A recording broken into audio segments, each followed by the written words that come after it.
Hello, and welcome to our very first podcast on regulated holidays, how to maintain your sanity when you are navigating something a little bit more stressful like the holidays. There will be 4 episodes in this series, and I hope you find them helpful. Listen up. Welcome to Burnout Solutions, a podcast designed to help high achievers and healthcare professionals understand stress and how it can lead to burnout. Together, we'll explore how your brain and nervous system naturally work and why they sometimes hold you back, and how to overcome those challenges to fully enjoy the success you've worked so hard to create. I am your host, Mona Tippett, registered nurse, burnout coach, and resiliency educator.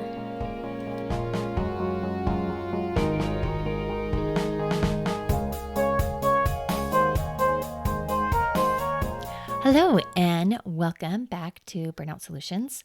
This is a podcast that helps high achievers and some low achievers, healthcare workers, educators, parents, and just any busy human to retrain your brain and nervous system so that you can actually feel better and you can train them to work for you and not against you, and kind of showing you how to not just push harder, but be a little smarter and aware of how your brain and nervous system work. And that is my goal. I hope through these podcasts you are learning that your behavior makes sense. And all behavior is directed by our nervous system that communicates to our brain. And then our brain helps those cues come to fruition through a behavior. And a lot of times we just see the behavior and we're like, what the heck? Why did I just do that? Why did that person just do that? And I have found that through learning about the brain and nervous system, everything makes sense. And with that intro, today I'm going to introduce you to my 4-part holiday series called Regulated Holidays, to help you understand behavior that happens, I think, very frequently during the holidays. Hopefully help you make your experience through the holidays a little bit better.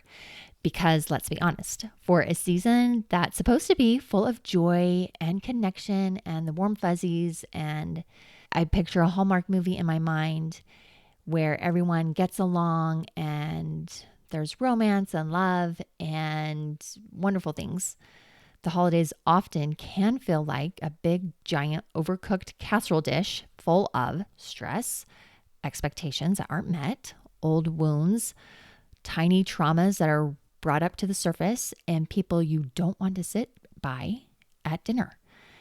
And don't forget the to-do list that seems to be never ending. So maybe your reality and your perception of what should be reality is a little off. And if you've ever found yourself feeling overwhelmed and tense, overstimulated, irritable, or maybe even numb and shut down during this time of the year, nothing is wrong with you. Your nervous system is responding exactly as it was wired to respond. And today I'm going to explain a little bit why. We're going to talk about why the holidays can automatically shrink your window of tolerance, how your brain and body interpret holiday stress, how your past painful learning, your past interactions with other humans, family members, neighbors, etc., can get you activated, why you slip into old family roles, and why certain people trigger you more than others, and why arguing with reality, especially the reality of how other people are, can create the majority of our suffering. And this episode is just the beginning and kind of lays a foundation for the next 3. In episode number 2, I'm going to talk about how to stay regulated at work. Episode number 3 is about staying regulated with your family and at get-togethers. And then episode number 4 is kind of about recovering from the holidays and evaluating them and learning from them. So let's just dive in. Why are holidays naturally dysregulating? Why do we turn into people that we don't like to be? And these are some things that people don't often talk about. But the holidays add a massive load that we choose to carry, and it spikes our sympathetic nervous system. That is the arousal, the energy system. And often the holidays takes us away from the things that keep us regulated, like our routines and our self-care. And I want you today to think of regulation like a three-legged stool. And these three legs of the stool are time, capacity, and recovery. And the holidays seem to mess with all three of these legs. We have more demands, less time to do those demands in, and there's less recovery in between events because suddenly you are now juggling what you always juggled before: your work, your home, school activities, family activities, and you're adding in gifts, right? There's so many gifts for our neighbors and our teachers and people that we worship with. There are holiday cards to send out, charities to donate to, and gifts can add financial pressure of how are we going to pay for this?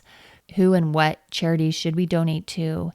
There's also more traveling where we're asked to come to things and we get to choose to or not. There's different hosting events, right? You're asked to host things or support people who are hosting, and maybe you draw straws of who's going to host the holiday party or the family get together or friends. And some of these things are traditions that maybe nobody likes to do. We just keep doing it. Often there's a lot of cooking, right? We cook more, or those favorite dishes, those holiday treats that we love. People are asked to bring more things. Bring your favorite traditional dish to whatever. We also often eat out of our routine and eat things that we only eat once a year, right? I mean, the holiday pounds are not just an illusion. It's actually something that happens. And like I mentioned before, expectations, your own expectations of how your children should react to their gifts, how your family should react to your gifts, or your coworkers. There's expectations of other people that you feel are placed upon you, and expectations that you have of how other people should react and act around you, and what's acceptable behavior and what isn't. And a lot of these things just really take a toll and add more demands on us. Meanwhile, our sleep routines change because we're staying out late. We're trying to get up early to fit everything in. We aren't sleeping as well because we have a lot of things on our mind. We have visitors who are driving to their own festivities and they want to stop and see you. You know, we just try and cram more things in, and our sleep can take a hit on that.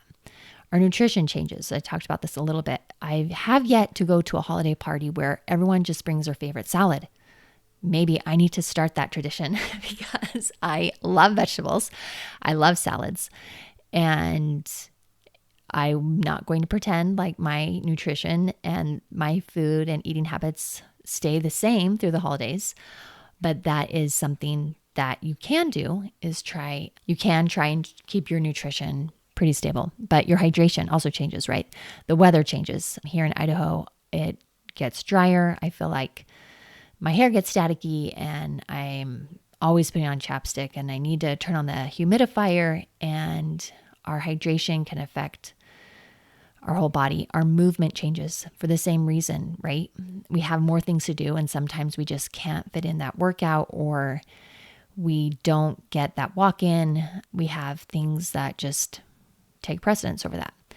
Our routines disappear. I have found that we do have a routine as a family, and often that gets put to the wayside because we have guests or people or things to do, and we don't do those routines. Our boundaries can get blurrier. It's harder to hold them up. And of course, your social load and demand can explode, and you have something on the calendar every single day. So we have an increase of what is demanded of us. Demanded, of course, is in air quotes.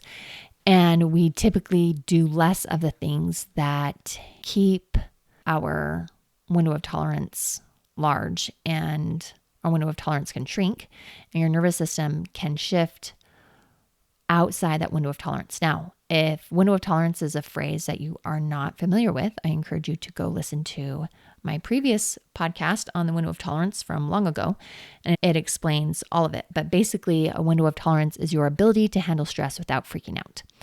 And when your nervous system does have a freak out, it usually goes into different zones. And one zone is fight. And with the holidays, we can think there's so much to do. I need to get this done. I have to be there. There's more energy that's pushing you to do things and get things done. It can also appear as flight, like I need to escape. I don't even want to show up because I don't feel like I can be the person that I want to. I don't want to be around these people. And you avoid people because you really don't think you can handle them. A freeze response could be, I can't even think straight. I'm dreading going somewhere. And so I procrastinate getting ready. I'm scrolling on my phone. I don't want to do the things that I need to prepare to get there because I'm secretly dreading it. And then there's the fun response that is just saying, I will do everything so nobody gets upset. I'm going to pretend like everything is fine so there's not an argument. And it's just easier to keep the peace, and maybe you're boiling inside or you take it out later than risk bringing up something that you want to talk about. And often these cycles go on repeat. And because there's so much going on with one event after the next, there is less time to recover, to refuel, to replenish yourself, to fill your own personal bucket before you are asked to pour out more and go to another event and handle another thing, buy another gift. And this cycle can create a problem of holiday stress. And guess what? Your nervous system is doing exactly what it thinks that you need to. So let's talk just a little bit about the neuroscience of holiday stress, because I love to know the why behind my behavior. And when we are under more stress, it turns on our neuroception, which is our threat detector, and it goes on high alert. Stephen Porges came up with the term neuroception, and I love that word. It's using our five senses to detect safety or danger cues. And your nervous system takes its job very seriously. It asks, am I safe, or do I need to protect myself? This is all done unconsciously and automatically, and something that we rarely pay attention to. And how do holidays specifically affect those cues and turn them on to high alert? Well, let's talk about it. Crowds.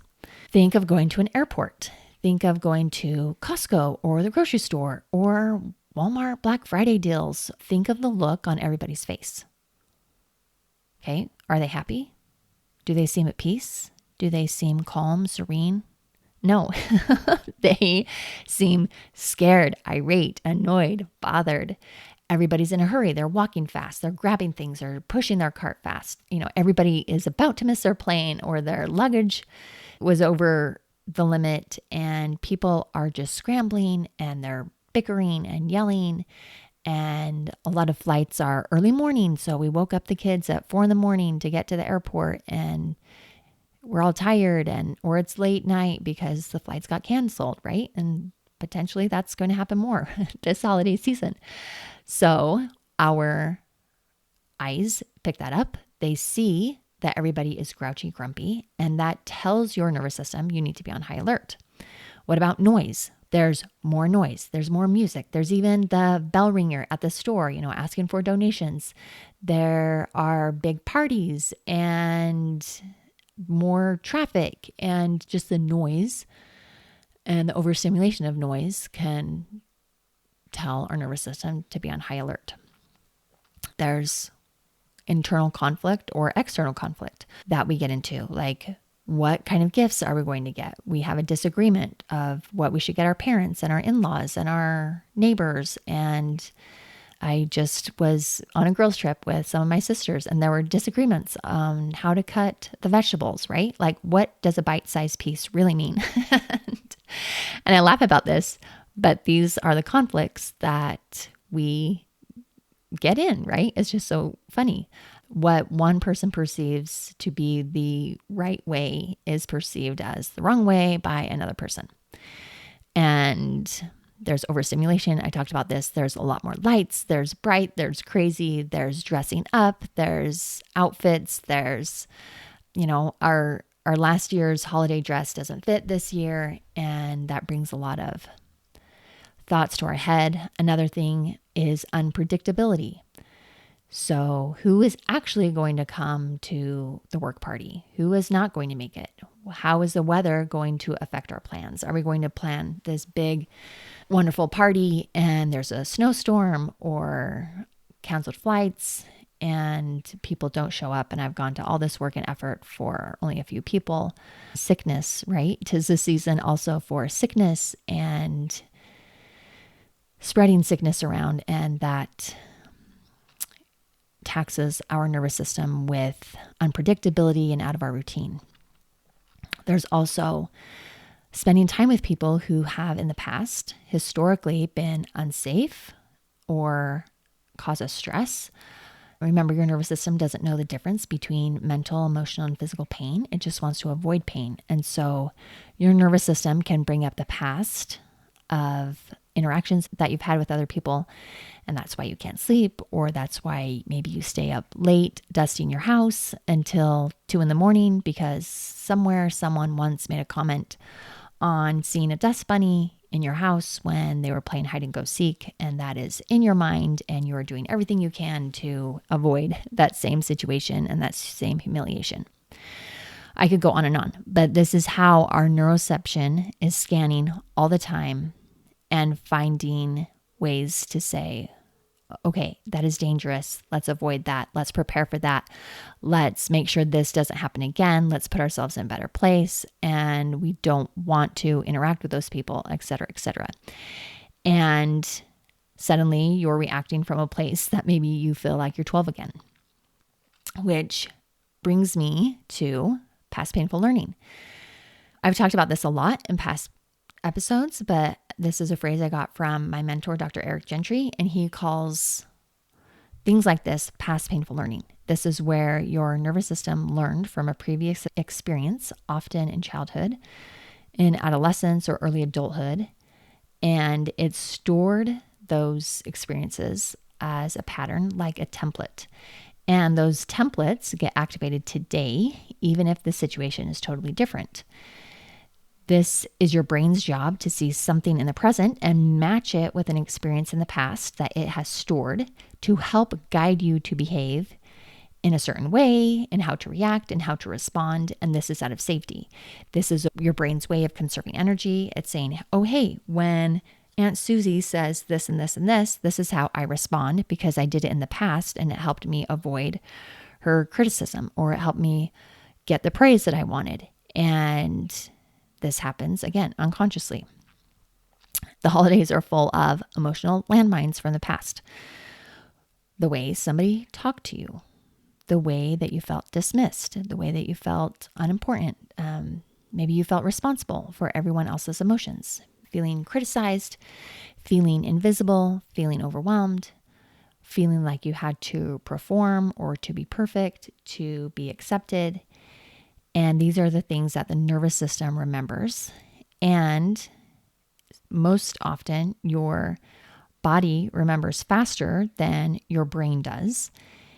And it hijacks your brain. This is why you can be a 40-year-old successful person running a whole entire department at work. And then you walk into your childhood home and suddenly you feel like you're 15 years old again. And you and your sister are bickering, and little brother, who is now 35, is still treated like little brother. And we all take those roles that we played growing up because that was the pattern that worked. And worked, again, is in air quotes. Your nervous system just rewinds to the past template, and this template thinks that it did work for you then, so why not use it now? And it's easier for your brain to use this way of behavior than to come up with a new one. So nothing's wrong with you. This is how your human brain works. We're going to talk about that a little bit more when we talk about family dynamics in the third episode, and how we can change those patterns. But just know your behavior makes sense. Okay, I did want to talk about some thought work here and how stress can come from arguing with reality. And this is a layer of the cognitive piece. What happens is an experience alarms your amygdala. Your amygdala feels like something is on fire. It starts a fire alarm. And often the brain will create a thought that acts as gasoline on that fire and adds flame to the already vicious fire. And what it's looking for is evidence to prove that fire true. And one of the biggest sources of holiday suffering is along the lines of this thought: people should be different. Stress is created in the gap between what is and what we think it should be. For example, we think they shouldn't talk like that to me. They shouldn't make passive aggressive comments. They should appreciate me more. They should follow the rules. They should have changed that by now. Why are they still acting like they're 10? They shouldn't bring up politics. They know that's a hot topic. They shouldn't drink that much. They shouldn't eat that way. They should exercise more. They shouldn't glare at me, right? All these things that our brain is looking for evidence of, all of people that are doing wrong. And I love Byron Katie. She teaches that when you argue with reality, you lose, but only 100% of the time. And I love that because when we argue with what is, that is what causes us stress. Tara Brach uses an ancient Buddhist principle of 2 arrows to explain the difference between the inevitable pain of reality and the optional suffering that we create through our reactions. And I really loved this metaphor and I wanted to use it. The basic concept is that while we cannot always control difficult events that happen to us, that is the first arrow, we can choose our response to those events and avoid shooting ourselves again with the second arrow of self-inflicted mental and emotional pain. So the first arrow is inevitable pain. This arrow represents like physical or emotional pain that is an unavoidable part of our human experience. It includes things like physical illness, job loss, disappointments during holidays, relationship struggles, fear or anger that naturally arise in response to these challenges. And this pain is just the direct result of external events and conditions that are beyond our control, right? So life throws us a curveball or shoots us the first arrow of pain. Now, we have control over the second arrow, which is the optional suffering. This arrow is the mental and emotional reaction of the first arrow. It is the layer of suffering that we add on top of the original pain through rumination, through self-blame, through judgment, through worry, and all of that resistance to what is. And I just love this. I also want to say that accepting people exactly as they are isn't necessarily giving them your stamp of approval. It's not agreeing. It's not condoning bad behavior. But what it does is it simply removes the suffering that comes from insisting that reality be different, insisting that or thinking that they should change. It's allowing people to be who they are and allowing you to be who you are. And it's getting out of the right and wrong mind of thinking, the black and white thinking. It's just everybody is choosing to be and do and live a different way. I also wanted to say, allow people to change. Be open to seeing other people in a new light. Be willing to forget your first impression and allow people to be who they are. So on both sides of the curve. We can dump the emotional load with accepting people for who they are and what the situation is. So think of that this holiday. Am I shooting the second arrow into me? Okay, so let's go back to our stool of regulation and talk about how we can increase or maintain our capacity and help with our window of tolerance with just some practices that you can try to ground yourself during the holidays. And these tools you can use immediately.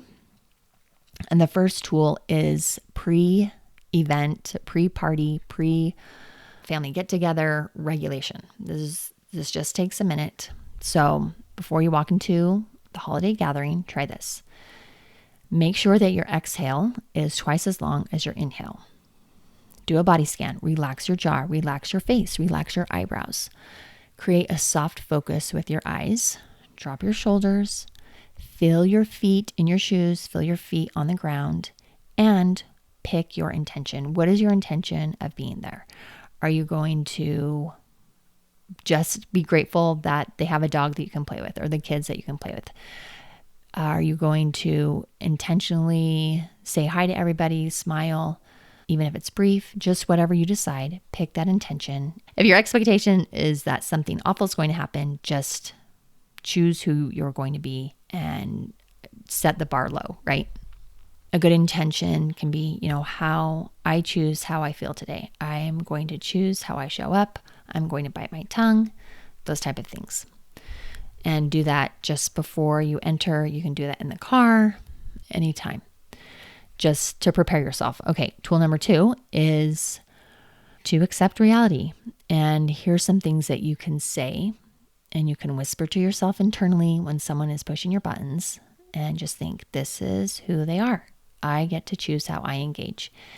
And that can help interrupt the amygdala hijack, interrupt you reacting in a way that you don't want to. But this needs to be practiced and in your brain before the event. So practice this thought or a form of this thought. This is who they are. I get to choose how I engage. Tool number 3 is creating micro boundaries. Now, a boundary is just something that you are going to do and you are going to hold for yourself when X, Y, and Z happens. And these boundaries don't require long conversations or confronting somebody or having an argument. They're just little things that you can do. So you can step out and say, oh, I need to go for a little walk and get some fresh air, get some movement in, just stepping outside. Even a change in temperature, a change in scenery can help interrupt that stress cycle. Excuse yourself to use the restroom, excuse yourself to get more ice, excuse yourself to, just whatever you need to get out of a conversation or a situation, even just moving seats, even moving to a different conversation circle can help. You can redirect the subject. You can say, I'd love to talk about that, but not right now. Or I really want to understand this, but I don't think we have time for that lengthy of a discussion right now. So let's talk about your kids or, whatever. Just redirecting can help you be a little bit more in control of what subjects are triggering to you and what aren't. And you can do this. You can give yourself a time limit. Somebody in my inner circle does this often. Okay, we're going here, but can we please leave at X, Y, and Z? Or when I give you the look, that's the time that we need to go. So be respectful of your family, your spouse, your partner, other people, and their emotional capacity to handle certain events and certain people and places. And remember that boundaries are not rules for other people, but they are choices about how you will take care of yourself. Okay, and I just wanted to throw this in that really during the holidays, the best thing you can do for yourself is to really just take care of yourself. I alluded to this a little bit at the beginning of the podcast, how there's less time for taking care of ourselves and our routines start to fall away. So these are things that I have found helpful when I am going through a stressful event, like planning for the holidays before I go on vacation, any big thing. Maybe your kid is getting married or something like that. So what I like to do is I set a floor goal and a ceiling goal for self-care. So what does that mean? That means I have an absolute minimum that I really, really prioritize keeping. And then a maximum is this is what would be great. And I set that for my nutrition. So I say I have to eat at least 1 vegetable a day. Ideally, I eat 8. And a lot of times those vegetables, fruits, vegetables, more vegetables are in a smoothie, right? Just get them in the morning and then it's taken care of. Sleep. What is your minimum goal? My minimum is I will be in bed by midnight and up by 7. Ideally, I'm in bed by 10:30 and I do like to get up early, around 5:30. Movement, what is my minimum movement goal? Take the dog for a walk, get outside, do some stretching for a few minutes. I also wanted to remind you that spiritual practices really do keep us grounded. So I have my own spiritual practices that help me. If you aren't spiritual, that's fine. Being out in nature is great. Walking outside every day, getting sunshine on your face and your skin. Also, don't forget to take time for hobbies and make a list of gratitude. I've talked about this before, but just appreciating life in the moment and in the present, the here and now, really does help us.